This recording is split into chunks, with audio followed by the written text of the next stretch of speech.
Allahu Allahu Allahu Allah Allahu warahmatullahi wabarakatuh. Innal hamdalillah nahmaduhu wa nasta'inuhu wa nastaghfiruh wa na'udzu billahi min shururi anfusina wa min sayyiati a'malina. May yahdihillahu fala mudhillalah wa may yudlilhu fala hadiyalah. Asyhadu an la ilaha illallah wa asyhadu anna Muhammadan abduhu wa rasuluh la nabiyya wa la rasula ba'dah. Allahumma shalli wa sallim ala nabiyyina Muhammad sallallahu alaihi wasallam wa ala alihi wa sahbihi wa man tabi'ahum bi ihsan ila yaumiddin, amma ba'd. Jemaah salat maghrib yang dirahmati Allah, bersyukur kita kepada Allah tabaraka wa taala. Alhamdulillah pada malam hari ini kita kembali dipertemukan Allah tabaraka wa taala di rumah Allah yang mulia ini dalam rangka mempelajari sirah Nabi sallallahu alaihi wasallam yang mulia, yang kita berharap dengan mempelajarinya kita bisa menambah kecintaan kita kepada Rasulullah sallallahu alaihi wasallam, dan semakin baiklah akhlak kita dan semakin baik hubungan kita kepada Allah tabaraka wa taala. Apalagi kalau kita melihat dengan kesibukan kita, maka cenderung membuat kita mengutamakan dunia daripada akhirat. Sebagaimana kata Allah tabaraka wa taala, bal tu'thirunal hayatad dunya. Cenderung manusia itu, kata Allah, kalian mengutamakan kehidupan dunia. Wal akhiratu khairu wa abqa. Padahal kehidupan akhirat itu lebih khair, lebih baik, ya, wa abqa, dan lebih kekal. Ya. Tadi juga ya, di antara ayat yang saya baca adalah kata Allah, ya, bal tuhibbunal ajilah. Tapi manusia itu senang sesuatu yang cepat, ya, sesuatu yang instan. Ya, dunia ini kan instan. Cenderung manusia atau sebahagian manusia cenderung ingin mendapatkan kenikmatan instan, ya, kenikmatan dunia. Kita tidak dilarang tentunya menikmati kenikmatan yang ada di dunia, ya, selama itu tidak yang diharamkan. Tapi cenderung kadang-kadang manusia yang diharamkan pun cenderung dia kejar, ya, demi untuk mendapatkan, ya, yang instan. Kata Allah, bal tuhibbunal ajilah. Manusia cenderung suka sesuatu yang instan, yang cepat. Padahal nikmat di akhirat itu lebih kekal, lebih baik. Oleh sebab itu ini menjadi pelajaran bagi kita sekalian, ya, bagaimana kita hidup di dunia ini, ya, untuk tidak sembarangan menikmati kenikmatan dunia. Ya, apalagi kalau itu adalah hal yang diharamkan, maka hendaknya kita bisa bersabar, ya, dan mencari cara-cara yang halal, ya. Dan kalau memang kita dilarang terhadap sesuatu walaupun itu kelihatannya nikmat, maka kita tinggalkan itu agar kita mendapatkan apa? Kenikmatan akhirat. Bahkan kata Rasulullah SAW, man taraka syai'an lillah awadahu bi khairin min, atau kama qala alaihi wassalam. Siapa yang meninggalkan sesuatu, meninggalkan yang diharamkan Allah tabaraka wa taala karena Allah, ya, Allah melarang zina, dia tinggalkan zina itu karena Allah. Allah melarang, ya, meminum khamar, Allah melarang narkoba, Allah melarang hal-hal yang diharamkan yang dapat merusak, ya, fisiknya, yang dapat merusak akalnya, bahkan dapat merusak agamanya. Dia tinggalkan itu, meskipun itu kenikmatan demi Allah, karena Allah, maka kata Rasulullah, Allah akan ganti yang lebih baik dari, ya, dari yang dia tinggalkan tersebut. Di antaranya kata Rasulullah, siapa yang meninggalkan melihat yang haram karena Allah, maka Allah akan tanamkan ke dalam hatinya kenikmatan iman, kenikmatan agama. Akan terasa nikmat baginya ketika menjalankan ibadah. Salat terasa tenang, nyaman. Ya. Kenapa? Karena dia meninggalkan yang haram. Ya, tidak dia gunakan mata ini untuk melihat yang haram.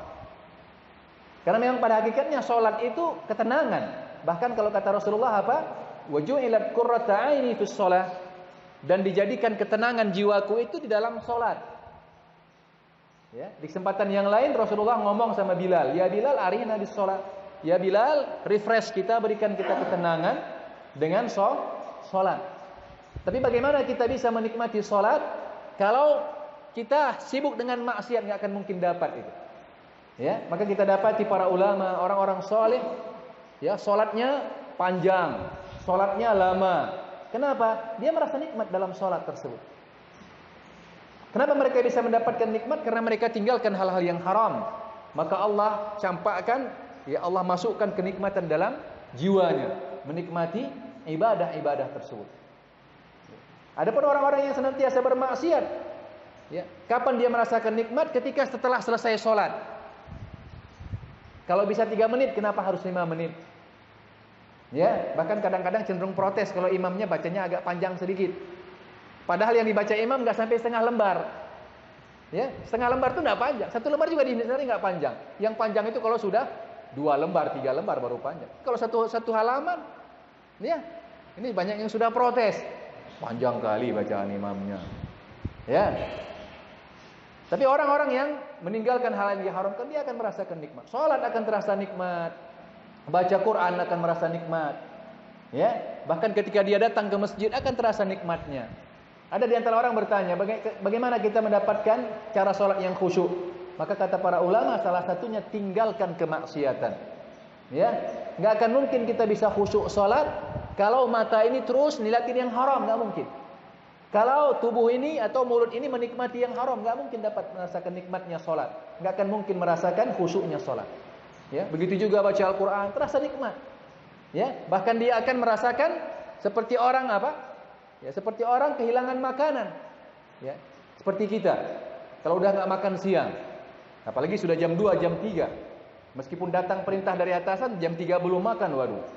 Ya, ini perintah perut harus dipenuhi dulu ini sebelum perintah atasan, kan begitu. Ya, kenapa? Karena sudah menjadi bagian dari hidupnya. Begitu juga ibadah itu. Bangun subuh terasa nikmat. Ya, dia bangun, dia mendengar panggilan azan. Bukan malah seperti ada orang yang mengatakan nyanyian lebih nyaring daripada suara azan. Ini kalau syaitan sudah maksiat terus kerjanya, syaitan di kepalanya, maka dia merasa terusik dengan azan. Tapi orang yang jarang bermaksiat, meninggalkan maksiat, azan itu akan terasa indah. Ketika datang ke masjid, ya, dia dia sujud kepada Allah, terasa nikmatnya luar biasa. Maka kata para ulama, salah satu ciri orang yang jiwanya sehat, hatinya sehat, ketika dia sholat, hilang semua beban dunia. Tadi ada perintah ini, ada kehilangan ini, ada keluarga sakit ini, segala macam beban dunia. Tapi begitu sholat, ya, lapang dia rasa. Ini tanda-tanda orang yang hatinya sehat. Ya, tapi hatinya yang sakit, udahlah kena musibah, datang azan. Udah datang azan lagi, harus sholat lagi. Baru saja mau tidur, udah datang azan lagi. Ini hatinya lagi sakit. Ya, maka kita berdoa mudah-mudahan dengan kita pelajari sejarah Rasulullah SAW, ya, bertambah kecintaan kita kepada Rasulullah dan bertambah, ya, kedekatan kita kepada Allah Tabaraka wa Taala. Baik, kita akan lanjut, ya. Kita akan lanjut kajian kita tentang sirah nabawiyah. Ya, kita sudah sebutkan kemarin bagaimana, ya, Rasulullah SAW berada pada ibu susunya. Yang kedua adalah, ya, Halimah, ya, Halimah Sa'diyah, karena berasal dari kabilah atau Bani Sa'di. Ya, selanjutnya setelah beliau berusia 4 tahun, ya, ada yang menyebutkan 5 tahun, maka terjadilah pembelahan dada, ya, pembelahan dada Rasulullah SAW yang dilakukan oleh malaikat Jibril. Yang ini disebutkan di dalam hadis diriwayatkan oleh Imam Muslim. Ya, dan juga disebutkan oleh Anas bin Malik bahwa beliau pernah melihat bekas, ya, jahitan di dada Rasulullah SAW. Nah, setelah peristiwa ini maka Halimah pun merasa takut dengan kejadian itu, maka dia pun mengembalikan Rasulullah SAW kepada ibunya. Ya, sekitar usia 4 atau 5 tahun. Maka setelah itu maka Rasulullah pun SAW tinggal bersama ibunda, ya, yang dicintainya, yaitu Aminah. Ketika beliau berusia 6 tahun, maka, ya, Aminah ibunda Rasulullah melihat untuk mengajak Rasulullah mengunjungi kuburan ayahnya. Ya, ayah Rasulullah meninggal di mana? Di Madinah. Maka ibunda Rasulullah pun mengajak Rasulullah untuk mengunjungi kuburan, ya, ayahnya di Madinah. yang ketika itu ditemani oleh pembantu mereka yaitu Ummul Aiman dan juga ya kakek Rasulullah Abdul Muttalib. Maka mereka pun berangkat ya menuju Madinah. Ya, jarak dari Mekkah ke Madinah itu sekitar kurang lebih 500 km. 500 km. Ya mungkin jaraknya dari Banda Aceh ke Medan. Enggak sampai lah. Banda Aceh Medan itu 600-an kilo ya. Mungkin Sigli Medan lah ya. Sekitar begitu jaraknya. Maka dikunjungi kuburan Rasulullah, kuburan ayah Rasulullah SAW, dan selanjutnya juga berziarah ke keluarga Rasulullah yang berada di Madinah. Setelah beberapa lama berada di Madinah, maka mereka pun kembali, ya ingin kembali ke Makkah. Ketika kembali ke Makkah, dalam perjalanan, ya menjelang sampai di Makkah, yang bertempat di namanya Abwa, maka di sini ibunda Rasulullah SAW jatuh sakit dan meninggal. Dan dikuburkan di situ. Dan ibunda Rasulullah SAW meninggal dalam keadaan tidak beragama Islam. Dalam keadaan meninggal kafir. Dan sebagian orang bertanya, apakah ibunda Rasulullah meninggal dalam keadaan kafir? Kita katakan iya. Ya, karena memang itu dijelaskan oleh Rasulullah SAW. Yang pertama Allah menjelaskan dalam surah Taubah ayat 113, Allah mengatakan, "Wa ma kana lin-nabi wal ladzina amanu ayastaghfiru lil musyrikin." Walau kanu ulil kurba. Apa kata Allah dalam surat Taubah ayat 113? Tidak sepantasnya ya seorang nabi dan orang-orang yang beriman untuk meminta ampun ya kepada orang-orang musyrikin. Orang-orang musyrik, orang-orang kafir. Ya, walau kanu ulil kurba, meskipun orang-orang musyrikin tersebut adalah bagian dari keluarganya. Ya, min ba'di ma tabayyana lahum annahum ashabul jahim. Ya, setelah jelas bagi para nabi, bagi nabi dan orang-orang beriman bahwa orang-orang musyrikin itu adalah tempat mereka di neraka. Dan juga di riwayat hadis, dalam hadis diriwayatkan oleh Imam Muslim, ya bagaimana Rasulullah yang mengatakan, "Ista'zantu Rabbi an astaghfira li ummi, falam ya'zan li." Kata Rasulullah dalam hadis yang diriwayatkan oleh Imam Muslim, aku meminta kepada Allah Tabaraka wa Ta'ala, minta izin ya, untuk apa? Agar aku meminta ampun kepadanya, kepada Allah, meminta ampun untuk siapa? Untuk ibuku. Falam ya'zan li, tapi Allah tidak mengizinkanku. Ya, fasta'zantu an azura qabraha. Maka aku pun meminta izin kepada Allah untuk mengunjungi kuburannya, kuburan ibunya. Fa'adzina li, atau kama qala alaihi wasallam. Maka Allah pun mengizinkanku, kata Rasulullah sallallahu alaihi wasallam, sebagaimana beliau bercerita kepada sahabatnya yang lain. Jadi syahidnya Rasulullah minta izin kepada Allah agar beliau diizinkan untuk beristighfar, memohon ampun untuk ibunya kepada Allah. Tapi Allah tidak izinkan. Tadi di At-Taubah ayat 113 Allah katakan tidak sepantasnya seorang nabi minta ampunan untuk orang musyrik. Sehingga kenapa Allah tidak izinkan? Karena ibu Rasulullah meninggal bukan dalam keadaan Islam. Ya, meninggal dalam keadaan bukan Islam. Selanjutnya kata Rasulullah, aku pun meminta kepada Allah agar diizinkan mengunjungi kuburan ibuku. Maka Allah pun mengizinkanku. Ya, maka para ulama kita mengatakan kita boleh mengunjungi kuburan orang kafir boleh. Tetapi meminta ampun untuk orang kafir tidak boleh. Ya, kalau dia sudah meninggal kita minta ampun tidak boleh.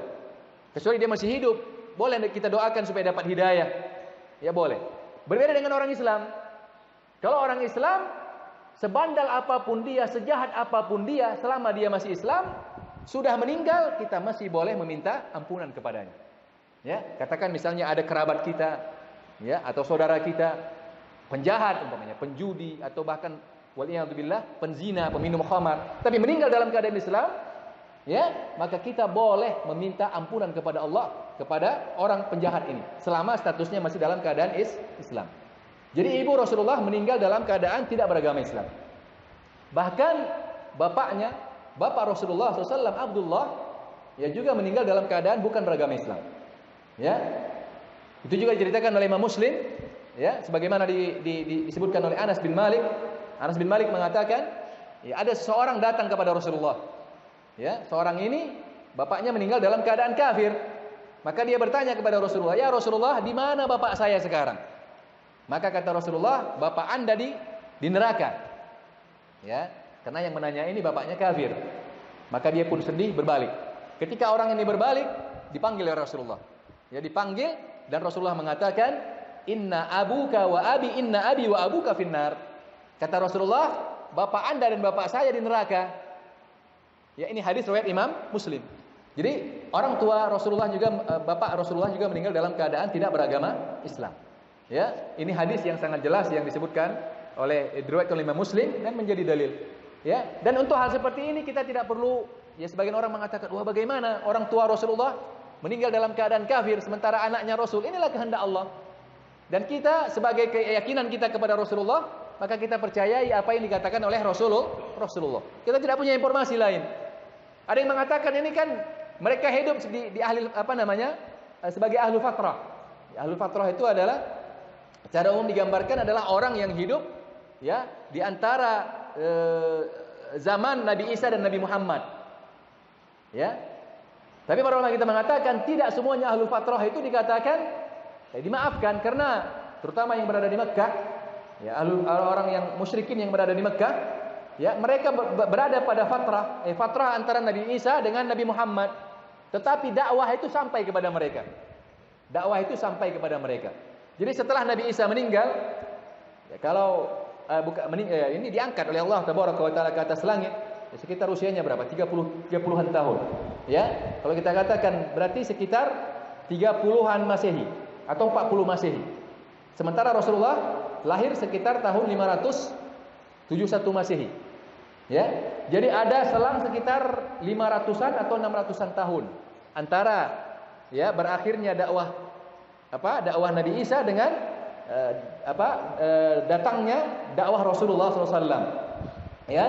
Nah, ini kata para ulama kita, ketika masa berselang ini orang-orang Arab, ada sebagian orang Arab masih mendapatkan dakwah dari Nabi Ibrahim dan Nabi Ismail. Jadi sehingga dakwah itu masih ada. Yang kedua, dakwah Nabi Isa, yakni agama Nasrani, ketika itu berkembang di Syam. Ya, ketika itu berkembang di Syam.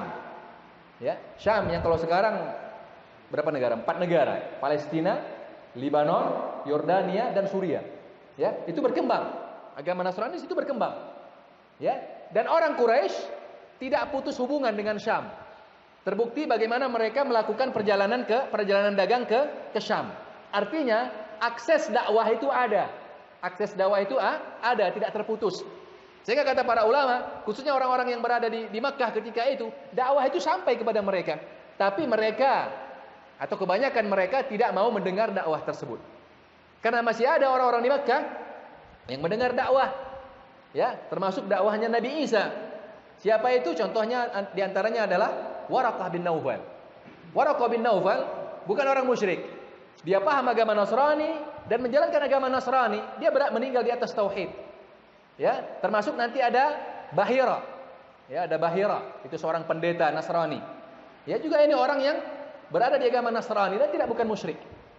Ya, maka kata para ulama kita, ya ahlu fatrah di sini yang khususnya seperti orang di Makkah, maka mereka ya tidak terputus dakwah. Ya, sehingga wajar kalau Rasulullah menyebutkan ibunya ya dan ayahnya, ya bahkan juga kakeknya ya adalah termasuk orang-orang musyrik. Ya, bahkan beliau juga menyebutkan ada bagaimana Rasulullah pernah bercerita, ya Rasulullah melihat, jadi diperlihatkan kepada Rasulullah ketika Mi'raj bagaimana ya Amru bin Luhai yang kita ceritakan waktu beberapa pertemuan yang lalu, orang yang menyebar kesyirikan di negeri Jazirah Arab, ya dikatakan Rasulullah, aku melihat Amru bin Luhai ya menggeret-geret ususnya di neraka. Ya, kenapa? Karena orang-orang ini sampai dakwah kepada mereka dan mereka tidak mau menjawab dakwah tersebut. Ya, jadi intinya kata para ulama kita bahwa memang ibunda Rasulullah, ya, ayah Rasulullah dan juga kakeknya meninggal tidak di atas agama Islam. Ya baik. Jadi ketika setelah ibunya meninggal, maka ya berpindahlah pengasuhan Rasulullah kepada kakeknya. Ya, dari usia 6 tahun, ya selanjutnya beralih ya pengasuhannya kepada kakeknya. Ya, sampai nanti berusia sekitar 8 tahun 2 bulan. Ya, dan tidak lama juga bagaimana nanti Abdul Muttalib juga meninggal. Ya, Abdul Muttalib meninggal. Dan Abdul Muttalib ketika ibunda Rasulullah meninggal, maka dia pun mengambil Rasulullah dan mendidiknya dengan sangat sayang. Ya, Abdul Muttalib melihat bagaimana sedihnya Rasulullah, ya. Baru beliau usia 2 bulan dalam kandungan, ya, ayahnya meninggal. Ya, ada yang mengatakan ayah Rasulullah meninggal, ya, 2 bulan setelah kelahirannya. Wallahu a'lam, tapi kalau pendapat yang lebih kuat yang sejauh yang saya ketahui adalah ayah Rasulullah atau bapak Rasulullah meninggal ketika beliau berusia 2 bulan dalam kandungan. Maka Abdul Muttalib melihat kesedihan Rasulullah bertambah. Meski beliau dalam kandungan, orang tuanya atau ayahnya sudah meninggal. Ketika beliau baru berusia 6 tahun, ya, ibunya sudah meninggal. Ya, artinya bagaimana Rasulullah hidup dalam keadaan yatim. Ya, kalau istilah kita berarti usia 6 tahun sudah yatim piatu. Ya, ayah meninggal usia 2 bulan dalam kandungan. Ketika usia 6 tahun, ibunya pun meninggal. Nah, ternyata para ulama kita menyebutkan, ya, kejadian bagaimana Rasulullah hidup dalam keadaan yatim, ini bukan kejadian yang begitu saja. Tapi bagaimana Allah ingin memberikan pelajaran, ya, yang pertama kepada Rasulullah sallallahu alaihi wasallam, ya, ingin mengajarkan, mendidik Rasulullah SAW bagaimana beratnya, ya, hidup dengan posisi, ya, yatim. Ya, jadi Rasulullah mengalaminya. Jadi ketika beliau berbicara tentang ana wa kafilul yatim kahataini fil jannah, aku dan orang-orang yang menyantuni dari segi kehidupannya dan juga segi pendidikannya, kata Rasulullah, seperti ini dalam surga. Dekatnya. Ya, ini motivasi bagi orang-orang yang mau menyantuni anak yatim. Ya, itu dirasakan oleh Rasulullah bagaimana hidup dalam kondisi, ya, yatim. Ya, Allah ingin memberikan tarbiyah kepada Rasulullah bagaimana supaya mengetahui, ya, beratnya atau tidak enaknya hidup dalam keadaan, ya, yatim. Dan juga menjadi pelajaran bagi umatnya. Bagaimana kehidupan yatim tidak menjadikan, ya, Rasulullah berkecil hati. Kehidupan seorang yatim tidak menjadikan dia bahwa kesuksesannya akan hilang, tidak. Bahkan Rasulullah SAW sendiri, ya, hidup dalam keadaan, ya, yatim, tapi bisa menjadi seorang Rasul, ya, manusia terbaik.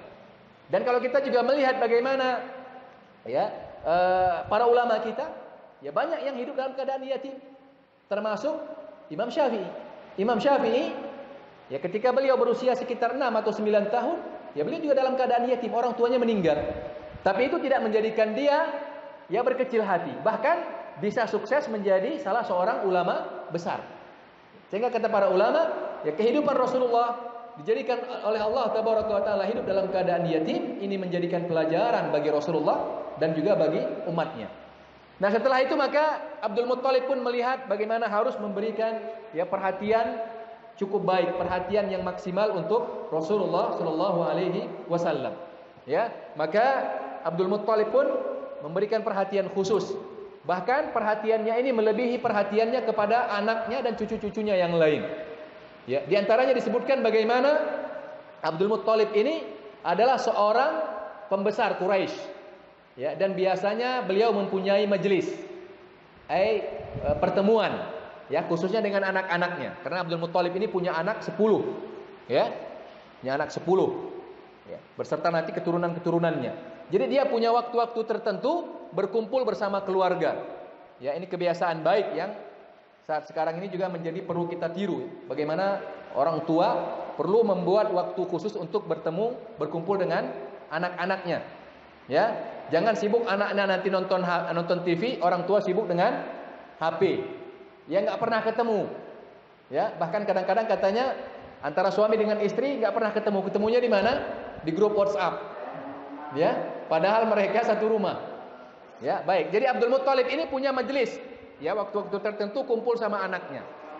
Dan majelisnya itu karena dia seorang pembesar Quraisy, maka dibuat di pelataran Ka'bah. Jadi anak-anaknya itu sudah tahu waktu ini kita akan berkumpul dengan orang tuanya Abdul Muttalib. Maka mereka pun menyiapkan tempat, ya, permadani khusus. Ya, di situ nanti Abdul Muttalib datang dan duduk. Dan biasanya anak-anaknya sudah menunggu. Nah, biasanya permadani itu diletak, tidak ada yang berani duduk. Ya, cucunya ataupun anaknya tidak ada yang berani yang duduk karena menghormati Abdul Muttalib. Tapi pada suatu hari ketika mereka melentangkan permadani disiapkan untuk Abdul Muttalib, maka datanglah Rasulullah SAW yang masih kecil dan bermain-main di permadani tersebut. Maka paman-paman Rasulullah marah, jangan Jangan bermain-main di situ. Itu tempat Abdul Muttalib, tempat kakek kita, tempat orang tua kita. Tidak boleh bermain-main di situ. Maka tidak lama datang Abdul Muttalib dan dia mengatakan, biarkan cucuku ini bermain-main di situ, karena dia nanti akan menjadi orang besar. Artinya apa? Abdul Muttalib melebihkan Rasulullah cucunya ini dibanding dengan anak-anaknya dan cucu-cucunya yang lain. Kalau yang lain mungkin akan dia tegur, tapi karena Rasulullah yang bermain di situ, dia bilang biarkan, karena nanti dia akan menjadi orang besar. Ya, bahkan ketika kita sebutkan pada pertemuan yang lalu bagaimana Abdul Muttalib menamakan Muhammad. Ya, Muhammad itu artinya orang yang terpuji. Ya, kenapa dinamakan itu? Kata Abdul Muttalib, karena aku berkeyakinan dia ini akan menjadi orang besar. Bagaimana optimisnya ya si kakek itu terhadap cucunya. Maka orang tua juga perlu optimis. Kalau kasih nama anak, kasih nama yang bagus, optimis. Ya, tidak perlu berkecil hati. Saya ini kan petani, saya ini apalah jabatan saya. Tidak perlu seperti itu. Optimis, anak-anaknya nanti akan menjadi orang besar. Didik dia jadi orang besar. Anda akan jadi orang besar. Ya, harus disiplin, harus rajin ke masjid. Ya, tidak boleh menipu, tidak boleh ini segala macam. Bangun jiwanya, katakan kepada dia bahwa Anda adalah calon orang besar. Dan orang-orang besar itu tidak akan melakukan hal-hal yang hina. Ya, baik. Ini diantara bukti bagaimana perhatian khusus yang diberikan Abdul Muttalib kepada Rasulullah Shallallahu Alaihi Wasallam.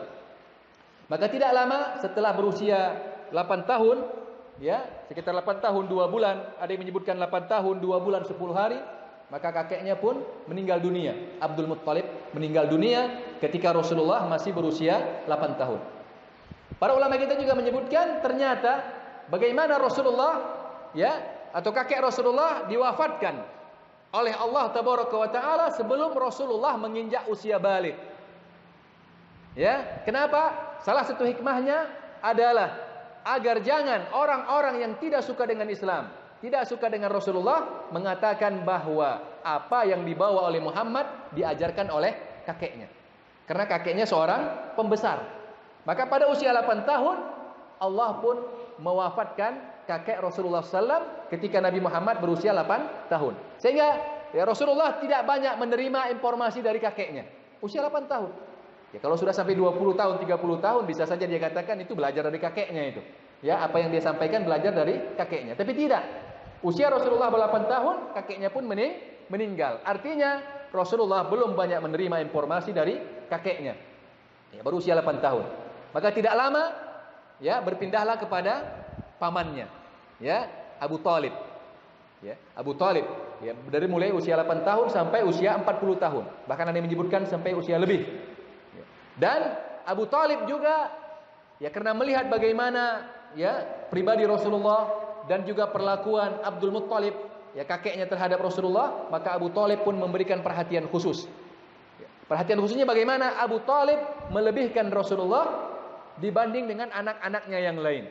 Karena Abu Thalib juga memiliki anak-anak yang banyak, ditambah lagi Rasulullah. Artinya kehadiran Rasulullah secara ekonomi memberikan beban bagi Abu Thalib, tapi Abu Thalib tidak pernah merasa berat. Bahkan Abu Thalib memberikan perhatian khusus kepada Rasulullah Shallallahu Alaihi Wasallam. Nah, tapi Rasulullah SAW seorang yang berjiwa besar, seorang yang berjiwa mulia. Meskipun dia tahu kehidupannya ditanggung oleh pamannya Abu Thalib, tapi Rasulullah tidak mau berpangku tangan. Terbukti apa? Rasulullah, ya sebagaimana disebutkan para sahabat dan juga diceritakan Rasulullah sendiri kepada para sahabatnya, ya Rasulullah ketika tinggal bersama Abu Thalib setelah usianya 8 tahun lebih, maka Rasulullah tidak berpangku tangan, tapi beliau juga bekerja. Bekerja ngapain? Mengembala kambing. Ya, disebutkan bagaimana Rasulullah juga pernah menceritakan beliau mengembala kambing, kambing-kambingnya orang Makkah. Ya, mendapatkan imbalannya tidak seberapa. Tujuannya apa? Untuk membantu kehidupan Abu Thalib. Jadi Rasulullah tidak mau berpangku tangan. Ya, sehingga para ulama kita menyebutkan bagaimana Rasulullah semenjak ya mulai beranjak dewasa memang sudah terbiasa menjadi orang yang aktif, tidak pemalas, tidak mau dompleng, numpang. Ya, meskipun dia tinggal bersama Abu Thalib, tetapi beliau tidak mau menyusahkan Abu Thalib. Beliau kerja. Ya, sehingga kata para ulama kita ini menjadi pribadi Rasulullah. Beliau tidak mau menyusahkan orang lain, tapi ingin membantu. Dan juga para ulama kita menyebutkan bagaimana Rasulullah ya berkeinginan kerja sendiri. Ya, karena memang dalam Islam kita diajarkan harta terbaik itu adalah harta yang kita dapatkan secara halal dari hasil kerja kita sendiri. Ya, rumah walaupun kecil tapi kita bangun dengan jerih keringat kita, maka itu lebih mulia dibanding rumah besar tapi warisan, meskipun halal. Ya, rumah kecil dibangun ini tapi hasil tabungan saya. Kereta butut yang saya beli itu hasil kerja saya. Tidak jarang orang ada mobil mewah tapi dari warisan. Dan Islam tidak mengajarkan kita seperti itu. Bukan tidak boleh menerima warisan, boleh, silahkan. Tapi Islam mengajarkan kita untuk berkarya, bekerja keras. Ya, maka Rasulullah pun tidak mau ya terima mengadahkan tangan kepada Abu Thalib, tapi membantu Abu Thalib ya dengan bekerja. Dan juga para ulama kita menyebutkan kerjanya Rasulullah adalah menggembala kambing. Ya, karena memang para nabi itu ya kebiasaan mereka adalah menggembala kambing. Dan ini juga menjadi proses pendidikan untuk Rasulullah. Ya, karena memang menggembala kambing itu sebuah profesi yang membutuhkan kesabaran, membutuhkan trik. Ya. Kalau tidak ya, itu akan sulit. Ya, bagaimana tidak kita menggembala kambing, maka butuh kesabaran. Kadang-kadang kita maunya ke sana, kambingnya pergi ke kemari. Dan juga butuh trik, cara-cara khusus bagaimana kita bisa menundukkan kambing-kambing tersebut. Ya, sehingga Rasulullah memang terbiasa dengan pekerjaan ini.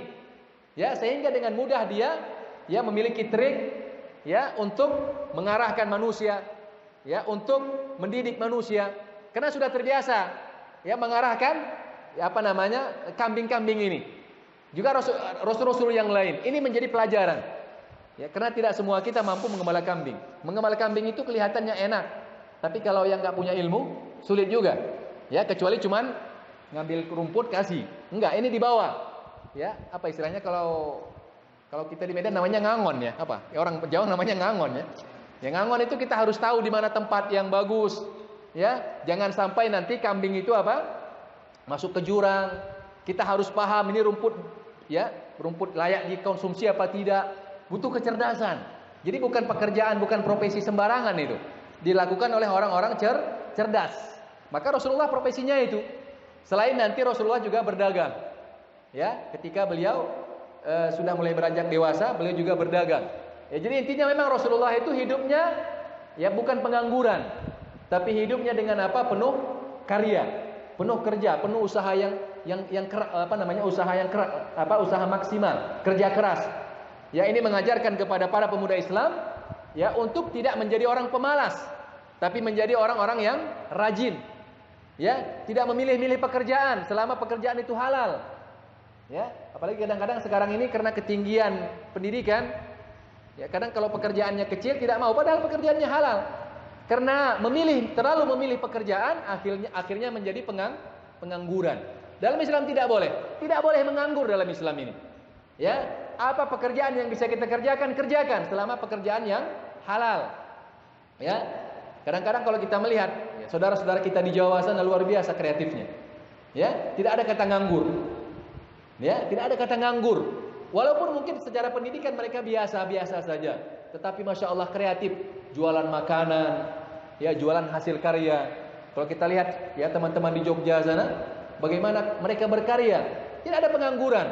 Ya bahkan kita lihat bagaimana debok pisang itu dikupas, ya dibuat sendal, dibuat hiasan dan segala macam. Jadi nggak ada kata nganggur.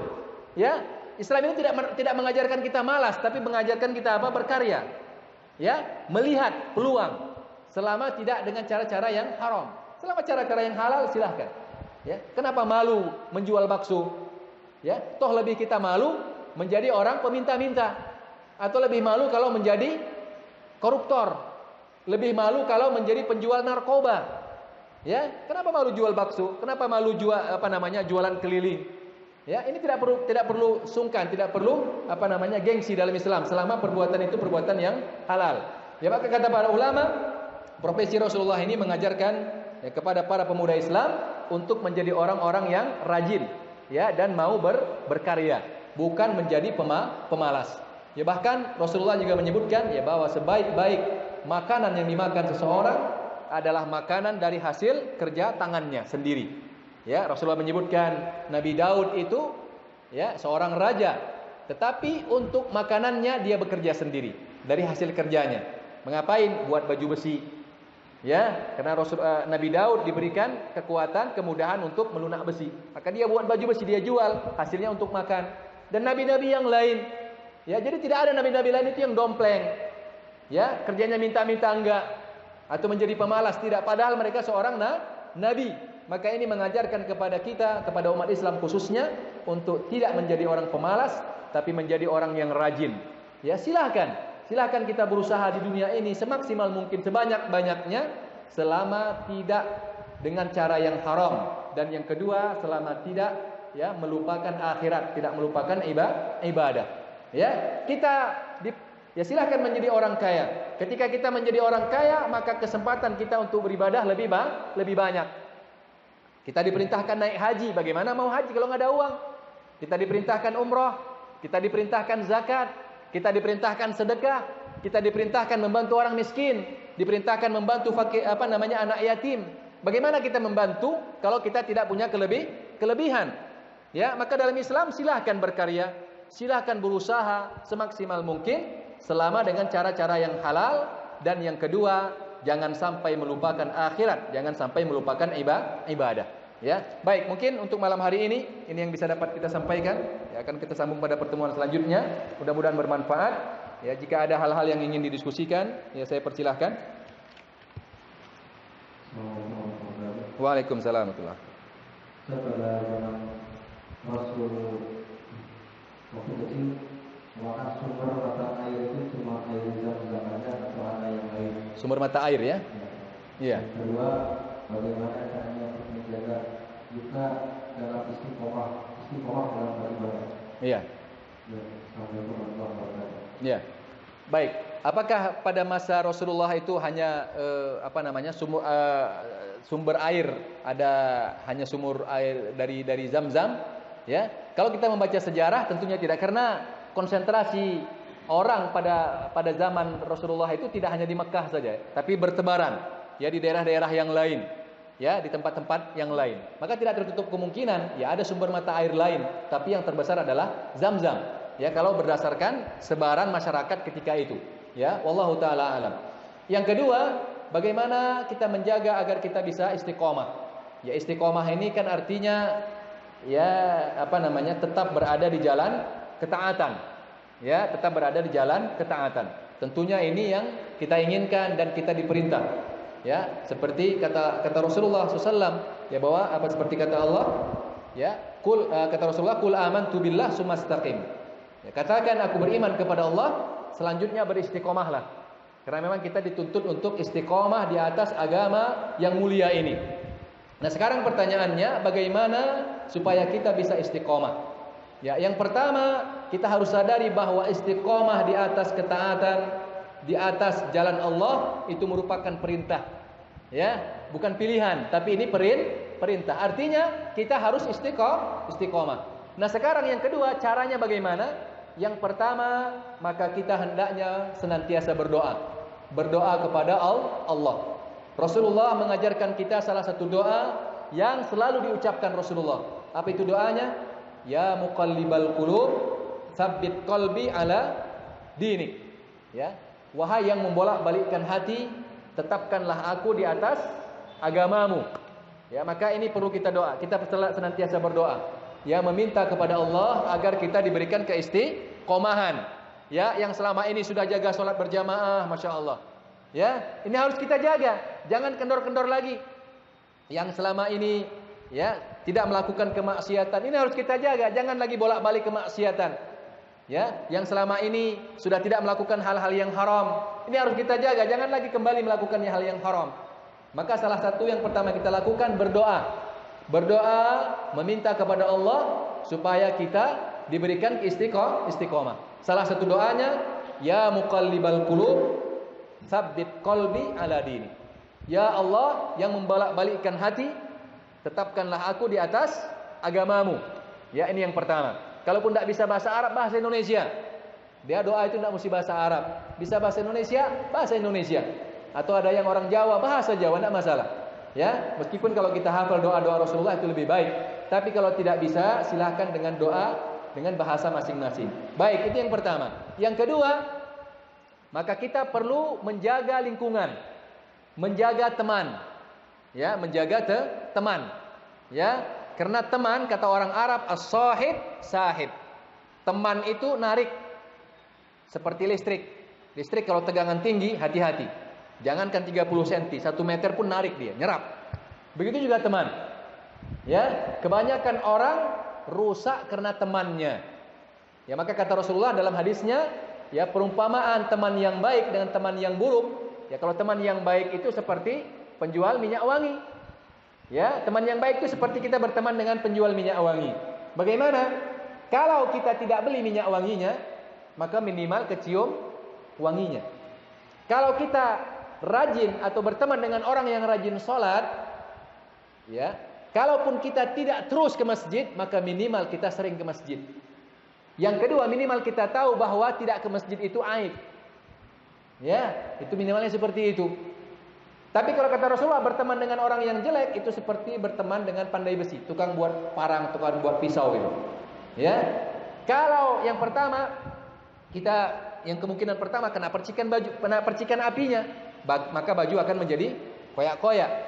Atau minimal kita mendapatkan bau keringatnya. Jadi nggak ada untungnya. Ya, kalau berteman dengan orang yang jelek akhlaknya, yang jelek agamanya, ya, pertama kita akan merasa hebat. Padahal sholatnya sekali-sekali.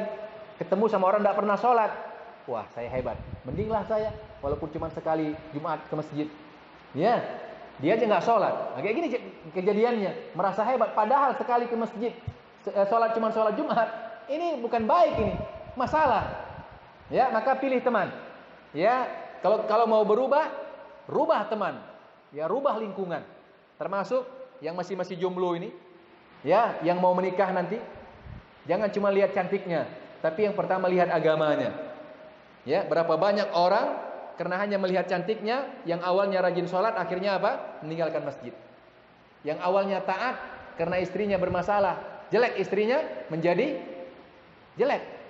Berapa banyak kasus korupsi setelah diteliti ternyata gara-gara istri. Ini teman dekat ini.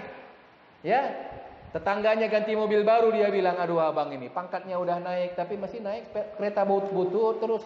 Ya, malulah, dikomporin. Akhirnya si suami terkompori. Suaminya pada dasarnya baik, dan tidak jarang setelah diteliti kenapa mengkorupsi, karena desakan istri. Istri ini siapa? Teman. Ya, maka cari teman-teman yang baik. Termasuk kalau memilih istri. Ya, dulu kata para ulama kita, ya, para ulama dulu kalau mau berangkat keluar rumah mau kerja, para istrinya bisikkan di telinganya, wahai suamiku, kami lebih menahan rasa panas di dunia daripada panasnya api neraka.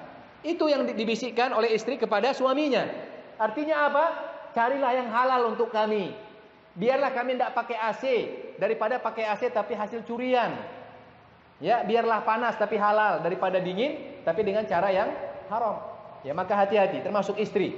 Ya, maka ini yang mencari yang apa? Yang belum punya istri, cari istri yang soleha. Yang sudah punya istri, kalau istrinya kurang baik dididik ya. Bukan berarti diceraikan, nanti cari istri yang baru. Ini nanti saya di demo nanti sama istri-istri nanti ya.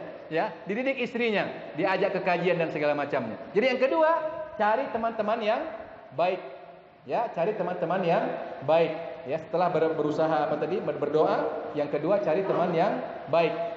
Ya. Juga yang selanjutnya, hendaknya yang perlu kita lakukan adalah ya, banyak belajar. Ya, banyak belajar agama. Ya, karena kepribadian itu bisa dirubah dengan ilmu. Ya, kepribadian itu dirubah dengan ilmu. Karena ketidakadaan ilmu ini yang menyebabkan seseorang itu kadang-kadang sering terjerembab dalam perbuatan syaitan. Ya, tapi orang yang berilmu, dia akan tahu mana jerat-jerat syaitan. Maka dia pun mudah untuk bisa menjaga dirinya agar istiqomah. Sebagai contoh, ya, orang yang tidak paham bahwa menonton hal-hal yang diharamkan itu akan merusak jiwanya, maka kadang-kadang dia sholat, menjaga sholat, tetapi nonton juga. Ya, akhirnya apa? Karena seringnya nonton, tidak mau dia tinggalkan hal yang haram karena dia tidak tahu ini, akhirnya sholat pun tidak menjadi nikmat lagi. Ya, maka lama kelamaan sholat pun sudah luntur. Ya, maka butuh ilmu. Maka ya, yang ketiga, carilah ilmu sebanyak-banyaknya, belajar. Ya, ini ceramah sering diputar sini saya dengar. Ya, ada buku, sekarang ada internet, cari, buka, dibaca. Ya, dibaca ilmu-ilmu tentang keislaman, dilihat apa-apa yang diharamkan, ya ditinggalkan, apa-apa yang diperintahkan, dikerjakan. Ya, mudah-mudahan dengan menjaga 3 hal ini, ya kita bisa istiqomah di atas ya ketaatan kepada Allah Tabaraka wa taala. Mungkin demikian yang dapat saya sampaikan.